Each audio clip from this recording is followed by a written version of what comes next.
Here's another part of this, and I don't even know what we've been talking about for the last half hour, but another segment of the whole First Amendment type thing.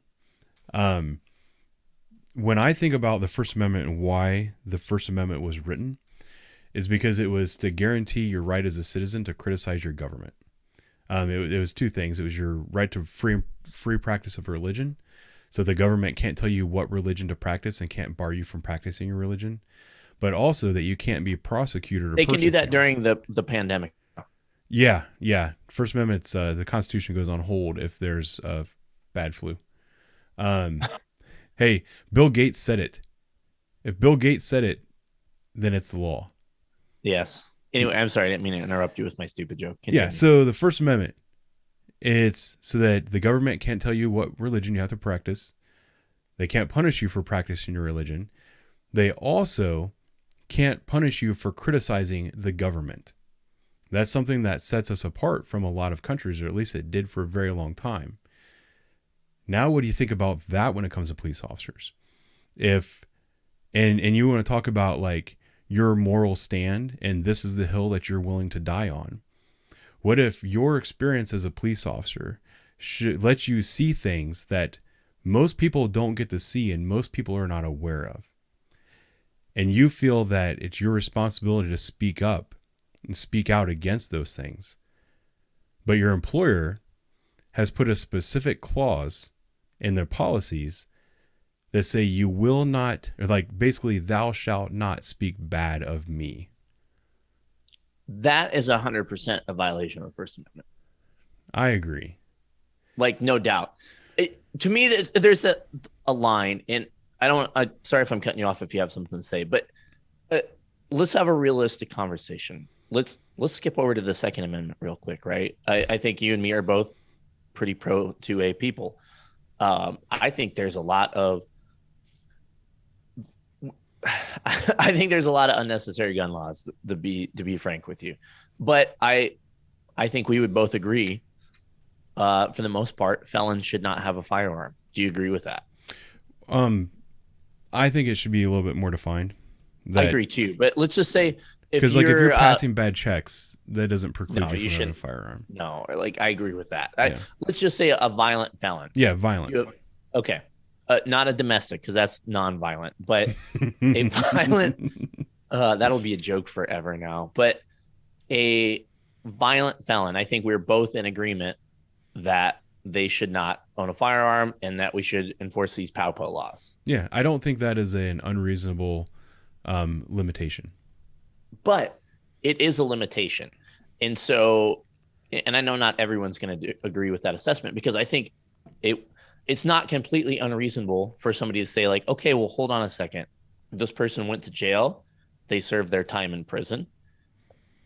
They've paid their debt to society. Therefore, having them not being allowed to have a firearm, that violates their rights. They can't have a firearm. So when it comes now to take that back to First Amendment rights, excuse me, I think in this, like the whole living and breathing document thing is always kind of has some controversy. But if you look at most amendments, I mean, like unreasonable search and seizure, there's case law based on that, where now we have all these little nuances. It's just kind of the way it is. Agree with it or disagree with it. That's the way it is. So when you bring it back to the First Amendment, I look at it as, hey, look, I kind of think cops, this is the way I think about it. And this isn't like a legal standpoint or anything, but this is how I think about it. I don't think it's unreasonable for a police department to basically lay on the same standards that you would have if you worked private security somewhere or you worked somewhere in the private sector. Like, hey, look, you can say what you want on social media, but if it reflects bad on the company, we have a right to say, no, you can't work for us. Now, obviously, here's the problem, though. I'm going to interrupt you. Where's the line in the sand is the problem. No, the problem is if you work for a private company, you say something that makes the company look bad, they can fire you, because Google doesn't want Google employees making Google look bad. Now, when you work for the government and you see something that you're like, you know what, my government, my city council, my mayor is doing something that is bad, and I'm going to let the world know. What you're doing is you're saying something that makes them look bad. You're making the company look bad. It's different. Well, you're right about that. About that specific part of it. You're absolutely right about that part of it. I was more thinking like, what some like horrendous meme on Facebook, right? Yeah. Like, you post some like pro Hitler something. Well, you probably shouldn't be in law enforcement. Okay. Yeah. Well, that's my free speech. Oh, dude, come on. You shouldn't be a cop. And that's kind of what I'm getting at. But it's because there's so many caveats to it where it comes specifically to saying like, I don't approve of what my government is doing. I'm a citizen of this city, of this state. I don't approve of what the government's doing. As a law enforcement officer, that should not be suppressed. And if anybody gets fired for that, it's absolutely, in my opinion, a violation of the First Amendment. Yeah. But if you're doing something horrendous, not just criticizing the government, I think you may be crossing a line depending on what it is. But the other issue too is, and just, you know what, I don't want to, if you had more to say with that, say that, but I want to circle to something else before we leave this topic. Yeah. Well, and because the part that we just got into now, that is what I consider to be the First Amendment conversation. Like, you're not going out there saying racist or incendiary things that are ill thought through, But I can also tell you that there are a variety of cities across the country that have issued policies that specifically say